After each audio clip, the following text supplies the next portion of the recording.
Party को मजबूती मिले और ज्यादा से ज्यादा उम्मीदवार आपको जीते? देखिए, समाजवादी पार्टी मध्य प्रदेश में पिछले कई वर्षों से चुनाव लड़ रही है और एक समय था जो नेताजी ने यहाँ पे लड़ाया था, बड़ी संख्या में समाजवादी पार्टी के विधायक जीते थे। पिछली बार भी समाजवादी पार्टी जब चुनाव लड़ी, हमारी पार्टी का एक विधायक चुना गया और कई जगह बहुत अच्छे पार्टी के प्रत्याशी लड़े हैं। हमें उम्मीद है कि आज हम पूर्व विधायक लक्ष्मण तिवारी जी के कार्यक्रम में शामिल होने आया हूं। ये समाजवादी पार्टी से जुड़े हैं, चुनाव लड़ेंगे और मध्य प्रदेश में समाजवादियों ने काम किया और जरूरत है समाजवादी विचारधारा की। गरीब, महिलाएं, आदिवासी, अल्पसंख्यक और जितने भी हमारे पिछड़े और अगड़े मिलकर के हैं, बीजेपी को जवाब देना चाहिए कि केवल मध्य प्रदेश की सरकार नहीं थी उनकी, दिल्ली में भी सरकार रही है। दिल्ली के 10 साल और मध्य प्रदेश की लगातार इतने सालों की सरकार में भी परिवर्तन दिखाई नहीं दे रहा है।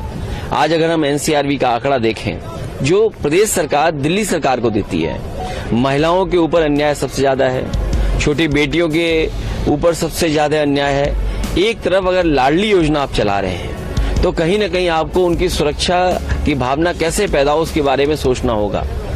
बड़े पैमाने पे बेरोजगारी बढ़ी है और लगातार रोजगार बढ़ रहे हैं, आंकड़ों में भी, जमीनी हकीकत में भी। तो जब महंगाई बढ़ जाए, बेरोजगारी बढ़ जाए, अन्याय बढ़ जाए, तो इसके विकल्प देने के लिए समाजवादी लोग हैं और जनता के बीच में रहेंगे। हमें उम्मीद है कि समाजवादी पार्टी इस बार सीटें ज्यादा जीतेगी। इंडिया गठबंधन के साथ, जो गठबंधन के साथ आप चुनाव मैदान में उतरेंगे मध्य प्रदेश में, इंडिविजुअली अकेली ही पार्टी आपकी लड़ेगी? चुनाव तो जब कभी होगा तो चिन्ह पे साइकिल पर ही होगा और वोट साइकिल पे ही मांगा जाएगा। जो इंडिया गठबंधन है, हम इस कार्यक्रमों के साथ साथ अपना एसेस भी कर रहे हैं कि आखिरकार हमारी पार्टी कहां मजबूती से लड़ेगी और मजबूती से लड़ने के लिए अपनी पार्टी के कार्यकर्ता, नेताओं, संगठन से भी बात करने आया हूं और उनकी राय लेकर के आने वाले समय में इंडिया गठबंधन में किस तरीके से आगे बढ़ें उस पर भी विचार करेंगे। सर, क्या कारण है भारतीय जनता पार्टी ने केंद्रीय मंत्रियों को चुनाव मैदान में उतार दिया? नरेंद्र सिंह तोमर हूं, फंगन सिंह, उपेंद्र पटेल हूं, इन लोगों को तक चुनाव मैदान में उतारा है सर? ये सवाल बड़ा नहीं है। इससे भी बड़ा सवाल ये है कि लोकसभा में महिलाओं को अगर आप आरक्षण दे रहे हैं और आप ये कह रहे हैं कि 33% दलित और आदिवासी महिलाओं को हम सम्मान देंगे और उसके लिए नए लोकसभा में कार्यक्रम किया गया हो, बीजेपी की महिलाओं ने स्वागत किया हो, आपको ये सवाल पूछना चाहिए बीजेपी से कि जो अभी सूची जारी हुई है या आने वाले समय में जो सूची जारी होगी, क्या भारतीय जनता पार्टी अपने संगठन की जो महिलाएं काम कर रही हैं, क्या उन्हें 33% का स्थान देंगे?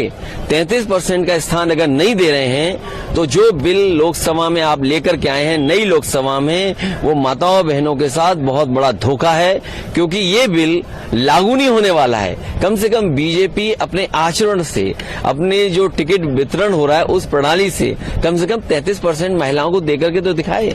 उज्जैन में सर 12 साल की बच्ची है करीब, उसके साथ रेप हुआ, जघन्य अपराध हुआ, माइनर के साथ। सर देखिए, 12 साल या माइनर के साथ अगर एनसीआरबी के आंकड़े देखोगे तो मध्य प्रदेश का स्थान बहुत से प्रदेशों से ऊपर दिखाई दे रहा है और यहाँ तो महिलाओं के साथ और बेटियों के साथ सबसे ज्यादा इस तरह के अपराध हुए हैं। सर, प्रधानमंत्री जी आए, उन्होंने सनातन को बोला कि इंडिया गठबंधन सनातन खत्म करना चाहते हैं। सर देखिए, बीजेपी तो ये भी नहीं बता पा रही है कि सनातन क्या है। बीजेपी पहले ये तो बताए सनातन धर्म। लक्ष्मण तिवारी जी यहाँ खड़े हैं, पटेल जी खड़े हैं, हम खड़े हैं, क्या हम सनातनी नहीं है? बीजेपी ये समझती है कि बीजेपी को जो वोट दे रहा है वो सनातनी है और जो बीजेपी को वोट नहीं दे रहा वो सनातनी नहीं है। तो इसलिए ये बहस मत छेड़िए, इस बहस में हम बहुत लड़ चुके हैं यूपी में। ठीक है, थैंक यू, धन्यवाद।